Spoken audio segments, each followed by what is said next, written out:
This episode is brought to you by Global X. Since 2008, Global X ETFs has been committed to empowering investors with unexplored, intelligent solutions. Global X specializes in exchange-traded funds that offer exposure to the artificial intelligence ecosystem, including themes like data centers, robotics, semiconductors, and cloud computing. To learn more about Global X's entire suite of ETFs, from covered calls, fixed income, emerging markets, and more, visit globalxetfs.com.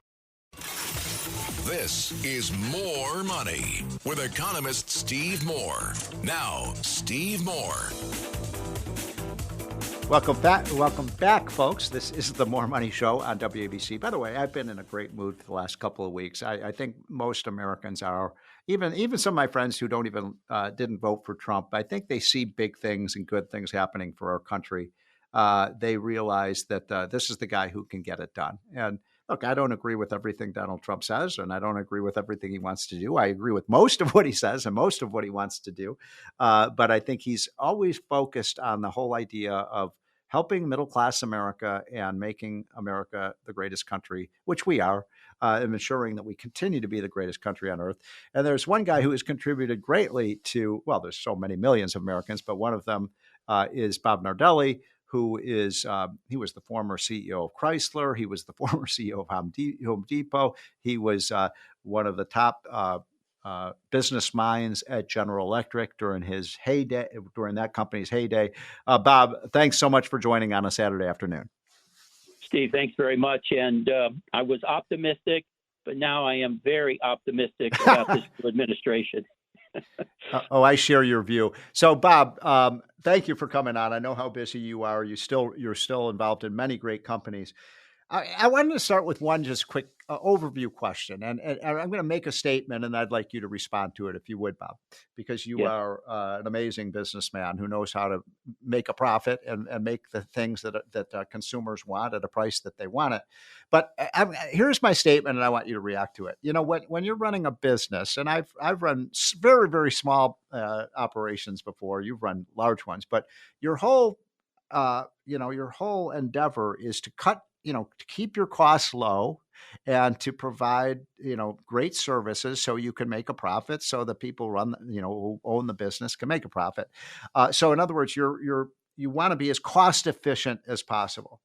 I think, Bob, in government, it's almost the opposite incentive. In other words, I've been more involved in government. You've been more involved in the private sector. But I see these agencies, they don't want to save money. They have no incentive to save money because guess what? If they save money, then they're going to get a lower budget the next year. So I think that's a big part of the problem. Yeah. Well, Steve, you couldn't have said it more on target. Running corporations, it's interesting. The Democrats tend to say corporate America, but they're forgetting that corporate America is made up of corporate Americans, the very people they say they want to represent. Right. And in addition to the investors, let's not forget there's a ton of pension funds that are behind these big corporations that are coming on, pension for the people that work there. Point number one. Point number two, you couldn't be more correct. And I think what this president is going to do with the creation of this new organization, I saw a chart the other day. I think there was like 80 organizations just in the homeland and security and so forth. And what I learned is, if you go outside with a lot of sweaters on in the winter, you don't know the temperature. You only know it by peeling it off. So you got to go in and de-layer. You got to de-layer.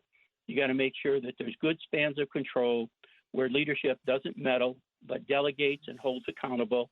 And that's how we get at it. I'm pleased with this new Secretary of Treasury who's going to get at some of this issue. It sounds like.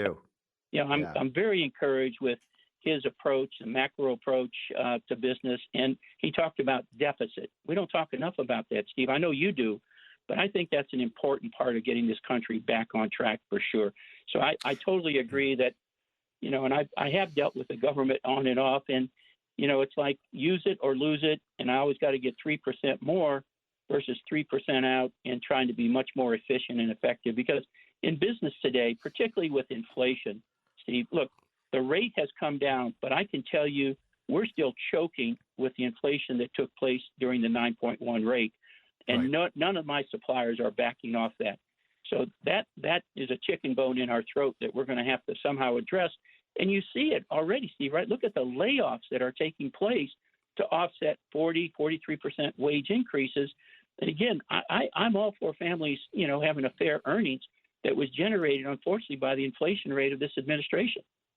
Yeah, it caused incredible financial hardship. And by the way, Bob, there was an autopsy that was done on the election about why looking at the exit polling. And you are exactly right, my friend, that the number one issue for Americans was the price of everything, and that people's incomes had not kept pace. Unless we're at the top of the ladder, people really were feeling that they were financially stressed out.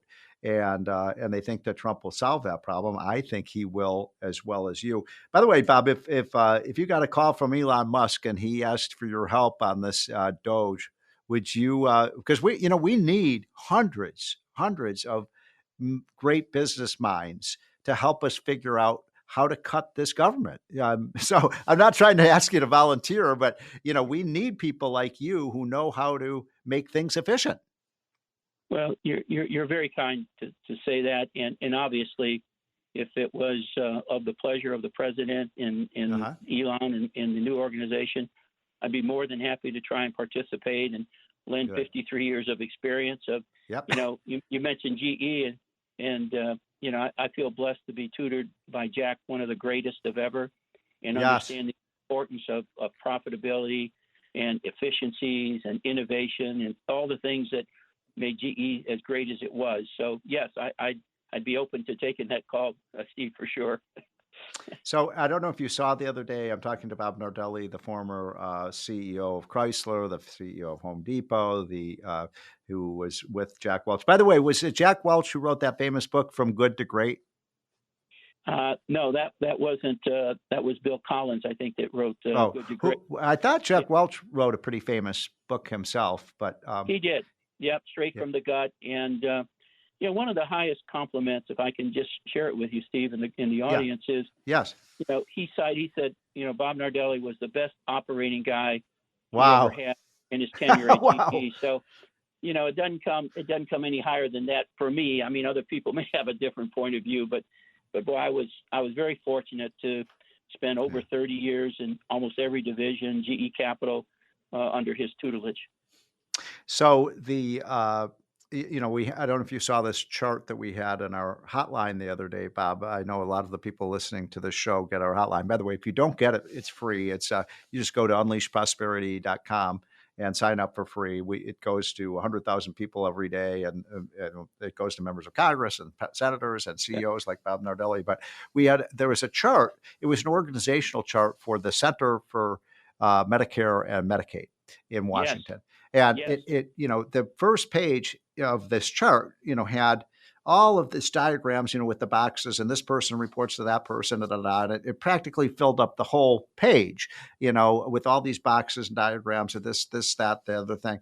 And then, I thought, boy, that's pretty bureaucratic. And then my friend said, Steve, that's only the first page. There's 84 more pages like that. And I'm like, oh my God, this bureaucracy is out of control. There must be a better way to streamline. Yeah. Steve, first of all, you're my first read in the morning, and I appreciate Thank you, Bob. I appreciate you sending that out. And as I've told you, I've sent it to a number of my colleagues, and they thank me for it. They're excited about it. So it's getting out there more every day, number one. Number two, that exact chart, I called it up and I was going to print it, and then I saw it was 80 pages. Right. Pages. We couldn't fill it up. I mean, we couldn't show it on our hotline because it's so long. I mean, it goes on and on and on. And you're like, what do all of these people do? But you look at that chart. So I didn't print it all, but I scrolled through it, and you see 1/2, 1/4. I mean, right. Oh my God, the bureaucracy and the meddling and the budgets, it is target. I kind of cringed a little bit when Elon said a couple of trillion. You look at that chart and wow, maybe that's a little light, Steve. Maybe it's more than a couple trillion. But here's the thing, Bob. I mean, so here would be, I'm not a healthcare expert by any means. I do have expertise in things, but healthcare is not one of them. But I look at that, and there's thousands and thousands and thousands of people, making a lot of money, administering these programs. Like, why doesn't the government just give the people who are eligible a voucher like a healthcare voucher, and they can just go out and buy whatever health insurance they want. Why do we have to reproduce what the private sector already does? Yeah. I saw where Jamie Dimon was a big supporter of the proposed Secretary of Treasury. And I would say, at least what I'm hearing, you know better than me in Washington, but I guess there's a lot of reluctance about returning to the office. And I thought Jamie's comments were spot on. You could work for JP Morgan as long as you come to the office, right? Mm-hmm. Otherwise, try and find something else. It's we got to get back. We got to get back to a discipline. Pre-COVID had so many negative impacts on our culture and our economy. We're still grappling with it, Steve, and we got to get back to normality. So one last point about that. I mean, that just so people know what Bob Nardelli is talking about, there was a study that was done a few months ago that only 1 out of 10 federal workers in Washington is in the office for 40 hours a week. And these are people who make a good salary, Bob. I mean, these federal employees oftentimes make $150,000, $180,000, $200,000 a year, a lot more than people in the private sector are making. And I know this because I live in the swamp, and we know people who are supposed to be working, and in the middle of the day they're out playing golf, or they're playing tennis, or they're going shopping, and some of them actually have a second job. So I think this idea of I telecommute more than I used to, so I do this myself. But come on, we got to have people who are actually on the job and making sure that they're not ripping off taxpayers. So, Bob, what would you recommend? If you got a call from Elon Musk tomorrow, and I want to make that happen because I think you're an invaluable resource, what would you recommend that they do to streamline this bureaucracy and to get rid of programs we don't need? Yeah, well, it's the same thing I've done for 53 years. I've moved 13 times, and when I go into a business, I just start at the top and work all the way down to get a great learning of it. I think the pace with which you make decisions is based on your learning curve. So I always challenge myself to have a vertical learning curve to make the most informed decisions I can, Steve. And that's what I would do. But I would look at that org chart, for example, you referenced, and just start grinding through that thing and say, why is this necessary? What do they do? What's the budget? What's the return on investment? What's the return on investment? When the government was the second largest employer last year, and I think close to that this year, where's the ROI, Steve? There is none. And if these people 1 out of 10 go to the office, hey, here's a great start. We got a lot of facilities we can sell. Let's put it on the market and get people in there that are going to generate some revenue for our economy. Yeah. Hey, say, Bob, have you ever? I know you've had a 50-year distinguished career in the private sector. Have you actually ever worked for the government? Every year around April, I feel like I do, Steve. Yes, of course you work for the government.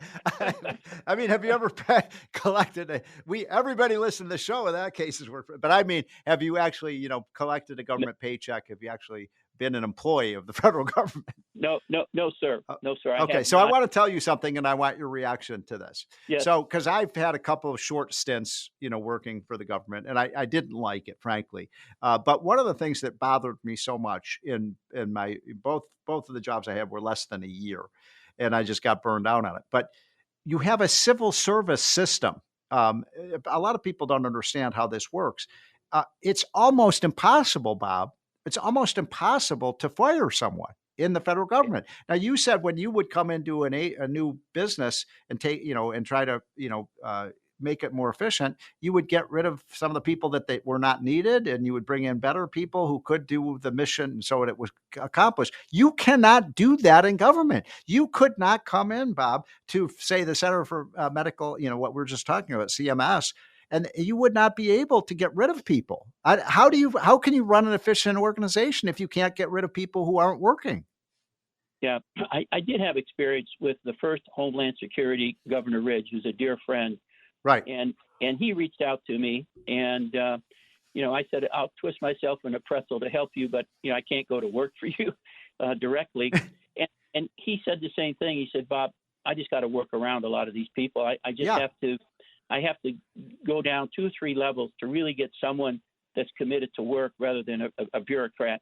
And it's just very, very sad, isn't it, Steve, that we have people who are very competent, willing to work hard, dedicated, and they're being blocked. It's not that person between Governor Ridge and what they have to do. It's the people in between them, that's causing the problem that we just got to flush out.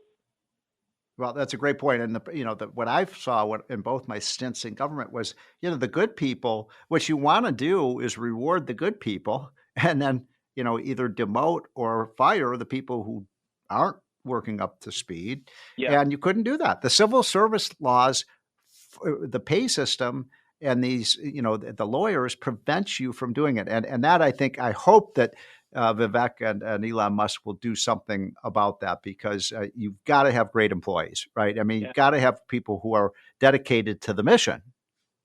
Tenure is one of the worst things that ever happened to our universities. Yes, it's one of the worst things exactly. The government, Steve. It's one of the worst things. The meritocracy is gone once you have tenure.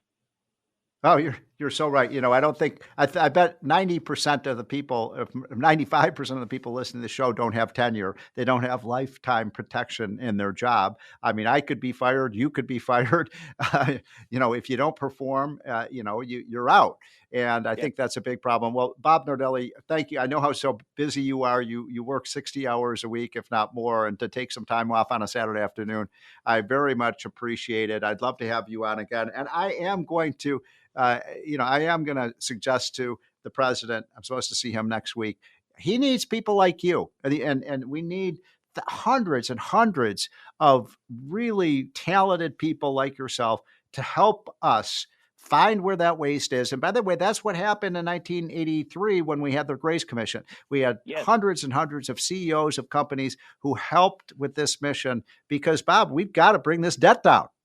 Yeah, there's no question, Steve. The old saying, put me in, coach. Okay. Well, good. I know the last thing you need is another job, but there's nobody better than Bob Nardelli. Bob, thanks so much for joining. By the way, if I don't talk to you beforehand, have a great and wonderful and blessed Thanksgiving. This is Eden Memorial Chapels understands Jewish funerals can take many forms. Some are Orthodox, while others are more conservative or of a Reformed nature. There's no one better. With services close to all New York and New Jersey cemeteries, Eden Memorial Chapels offer fair and balanced pricing and can provide easy transfer of you and your loved ones to Israel. While you're grieving, they're here to take care of all the details so that you deal with less bureaucracy and have more peace of mind. Go to EdenMemorial.com. That's EdenMemorial.com.